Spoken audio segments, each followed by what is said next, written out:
जवळपास या 10 ते 15 वर्षात 5 कोटींचं आपण सामाजिक कार्य या ट्रस्टच्या माध्यमातून आपण केलेलं आहे।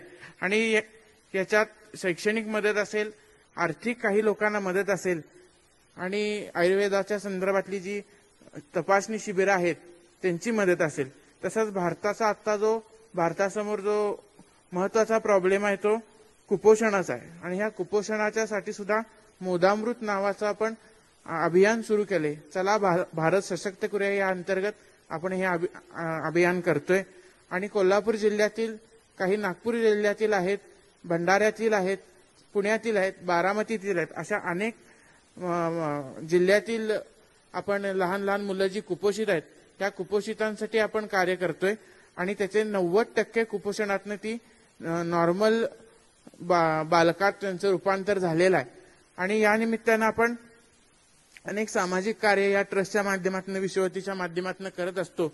आणि हा आयुर्वेद संवाद जो आहे तो खरंच विद्यार्थ्यांसाठी, ज्ञानार्जनासाठी एक उपयुक्त अशी हे व्याख्यानमाला आपण होतीये, याचा मनापासून आनंद वाटतो।